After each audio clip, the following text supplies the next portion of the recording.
Hello everyone, welcome back to GGN. This is part 2 for this news report today. We left off with this article right here.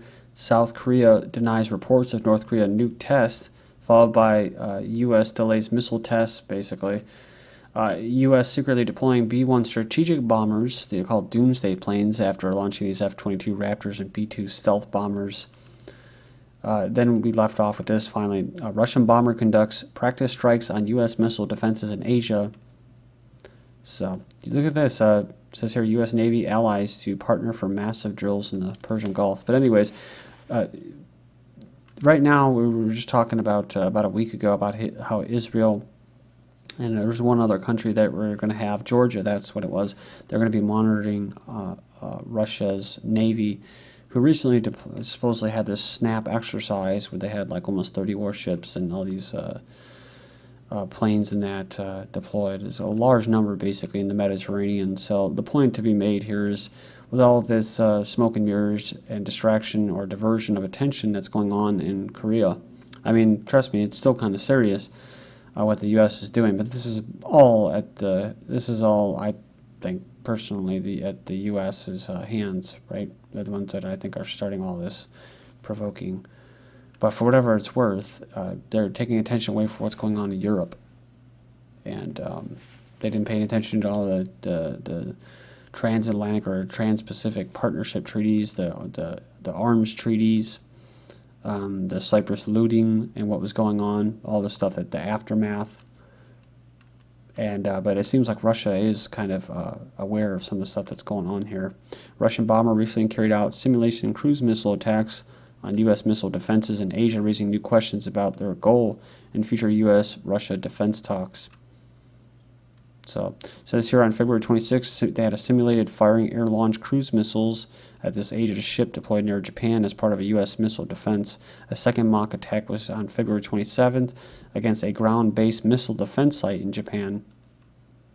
Bomber targeting comes as Russia is building up forces in the Pacific by modernizing submarines and building a spy ship specifically for intelligence gathering against U.S. missile defenses. They said it was not clear why the Russians conducted the practice skills. However, the simulations may indicate Moscow has targeted its offensive ballistic missiles on Japan or U.S. military bases in the region. So they're talking about Japan and these X-band missile defense radar on the northern tip of Japan. Also what we're talking about in Guam, the systems there. And then just recently, just today actually, in the news, you have Japan saying they're concerned about North Korea's missiles or nuclear tests. Then we have Belarus to rehearse nuclear attack on Warsaw. The West is becoming more and more alarmed about the Zapad 2013 war games. NATO troops will carry out military exercises in Poland practicing defense of Estonia, while Belarus and Russia will repel an imaginary attack from Poland. They plan to rehearse a preemptive nuclear strike on Warsaw. The tensions between Russia and NATO have been growing since the beginning of the year. Also, you have a missile shield that's trying to be set up in Poland that Russia doesn't like. Number of forms of cooperation between NATO and Poland continues to grow, as it says Patriot missile systems, F-16 fighter jets, and Hercules helicopters are deployed in the country. They also plan to deploy elements of anti-missile shields by 2018, which are still valid. Civilian casualties are on the rise in Afghanistan in the first quarter of 2013, says the UN. They said the number of civilians killed or injured in the country has dramatically increased in the first 3 months of 2013 compared to the same period last year. It says the U.S. and its allies entered the war in Afghanistan in October 2001 as part of the Washington so-called War on Terror. Afghan children killed by NATO airstrike in Shigal. 11 children have been killed in a NATO airstrike in basically eastern Afghanistan. At least 1 woman was reportedly killed, and further 6 are believed to have been injured in the accident, that's what they actually call it, the incident. NATO confirmed that fire support was used in the area after a U.S. civilian advisor died in a militant attack. And to a country where they're very fond of drones and drone strikes, Pakistan court summons Musharraf for treason. So it says just as former president was making a return to politics.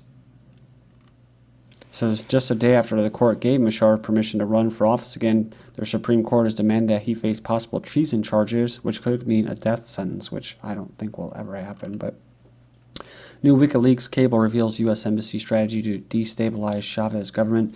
In a secret U.S. cable published online by WikiLeaks, former ambassador to Venezuela, William Brownfield, outlines a comprehensive plan to infiltrate and destabilize the former President Hugo Chavez's government. So it goes on here, and it says here that Brownfield in 2006 in the document outlined his embassy's 5 core objectives in Venezuela since 2004, which included penetrating Chavez's political base, dividing Chavismo, protecting vital U.S. businesses, and isolating Chavez internationally.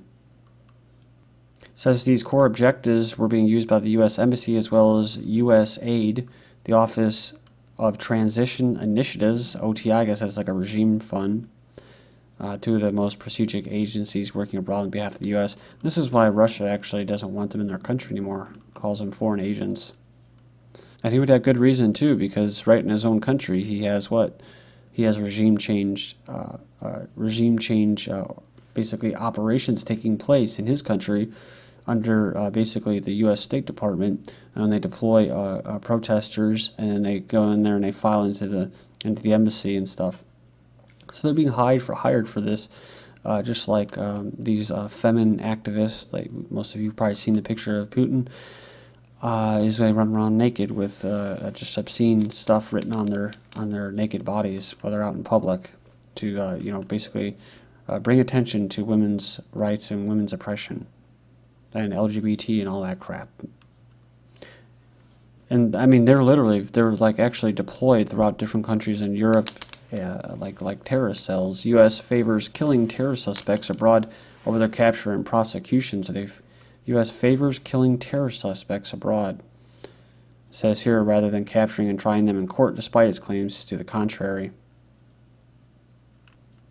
It says insisting that an overwhelming reliance on killing terrorism suspects has defined the Obama years. The Daily underlines that the U.S. president took office, or since he took office, the American spy agency, the CIA, and the military have used assassination drone strikes in Pakistan, Yemen, and Somalia to kill nearly 3,000 people, and only a handful have been captured and brought to the U.S., and an unknown number have been detained and jailed by other countries through the American intelligence and other support. This is like those videos when I was covering about police now, about how they're all militarized and they just, they just pop you in the head. They don't even mess around anymore. There is no due process at all. They just consider anyone between the ages of 18 and 30 as, males. They're going to be terrorists to them, and they just go ahead and pop them too with a drone strike. U.S. Commandos in 75 countries are teaching militaries to torture, kill, and abuse civilians, while aggressive war drone strikes and a global network of military bases are the most visible aspects of American hegemonic power, which is often overlooked in the U.S. policy of training, assisting, subsidizing foreign militias or militaries. It says all these actions are largely covert and discreet. They serve the same purpose in the control to diminish peace and national security and help contribute to the subjugation of foreign citizens. The training of foreign militaries who serve the interests of the American state goes all the way back to the Cold War, using taxpayer money and weapons to subsidize foreign governments and militaries that were anti-communist, even if the regimes were incredibly brutal and ruthless. Syria is the most recent example of this policy. While publicly claiming that the U.S. is helping build schools and hospitals in Syria, the AP and New York Times reports document that the U.S. is training and arming Syrian rebels opposing the Syrian dictator Assad. With the help of Turkey, Saudi Arabia, and Qatar, most of the weapons going to hardline Islamic jihadists. It says many of them belonged to groups just a few years ago, which were killing U.S. Marines in Iraq. So, this is the thing. They are trying to, part of the strategy is to get people to just hate the United States, and they really don't need any help. I think it's pretty obvious, but when I cover this stuff, I just want you to know that it's not the American people that sit here and make these decisions. So, they can go ahead and call in this article here, dictator Assad. Well, Obama's pretty much a dictator, but it's not even that. It's not even that the people voted for him. Who voted for him? It was Goldman Sachs. It was DuPont. It was Monsanto. That's who voted for Obama. So, I mean, that's, BAE, Lockheed Martin. These are the ones. So we have here Africa, the growing campaign to revoke Obama's Nobel Peace Prize. This is from allafrica.com. The Nobel Peace Prize that Obama received 40 months ago has emerged as the most appalling Orwellian award of this century, No, war is not peace. So George Carlin used to riff about the oxymorons like jumbo shrimp, genuine imitation, political science, and military intelligence, but humor is of the gallows sort when we consider the absurdity and tragedy of the world's most important peace prize, honoring the world's top war maker. This week, a challenge has begun with the launch of a petition urging the Norwegian Nobel Committee to revoke Obama's Peace Prize. By midnight of the first day, nearly 10,000 people had signed. The online petition simply tells the Nobel Committee, I urge you to rescind the Nobel Peace Prize that was awarded to Barack Obama. Many signers have added their own comments, saying, it is with very great regret that I signed the petition, but I feel it's the morally right thing to do, saying war is nothing to be given a peace prize for. France is going to buy some drones, U.S. drones. Paris is reportedly mulling the purchase of U.S.-made surveillance Reaper drones in a bid to grow its military capabilities. So it says, of course, it's in the midst of France's recolonization of Africa. It's this operation in Mali. Paris is considering buying U.S.-made unarmed surveillance drones. So that's just the way of the industry, right? That's the way it all works. And it's funny because I was just talking to somebody about that stuff, about drones and how it's turned into an industry, right? This person referred to it as a Viking economy, which basically went around after, of course, they lost their crops and stuff like that. They basically went out after their own economy was dead. What did they do? They went out and they pillaged and plundered, and that's what the United States does. And the only thing that the United States has to really offer the world is what? Is guns and bombs and drones and private contractors, military contractors. So the Viking trade system, supplemented by piracy on the other hand, was extremely successful. While conducting raids on various peoples throughout Europe and Western Asia, the Vikings obtained untold amounts of silver, personal items, and other, basically, as pirates call them, booty, and buried them in hoards. So they're talking about long-distance trade. Price increases for U.S. military gear dwarf most nations' defense budgets. So, yeah, it goes on here and it says here that if you look at the increases and how much defense gear costs, the bloat dwarfs what nearly every other nation on Earth spends on defense annually. They found that acquisition programs represented an estimated total cost of $1.58 trillion and had it actually grown by over $74 billion or 5% in the past year. So they're talking about this Government Accountability Office took a look at the 96 highest priority defense programs in the Pentagon's acquisition systems. To put it into context, it says here that they spent more than Russia, which is $64 billion in 2012, $44 billion for India. So it goes on here and it says that $57 billion, London or England. Demonstrators protest in San Diego against the use of drones. I guess this is Code Pink. It says here several dozens of protesters led by these Code Pink activists were in downtown San Diego on Saturday to protest the use by U.S. of unmanned drones to conduct surveillance and airstrikes. Co-founder said San Diego is ground zero for the production of these lethal weapons that are killing innocent people and making the U.S. hated around the world. So made locally, killing globally. Drone protesters targeted BAE. So Fort Wayne, Indiana, 9 people gathered Thursday outside the BAE Systems plant on Taylor Street to protest the manufacture of drones by the company. I did not know BAE was in Indiana. On the same sidewalk, 8 union workers at BAE staged their own demonstration in support of their employer. Oh, God. If you are going to protest, protest in the right place, the president of the union said. You are protesting a plant that does not even make drones. So there you go.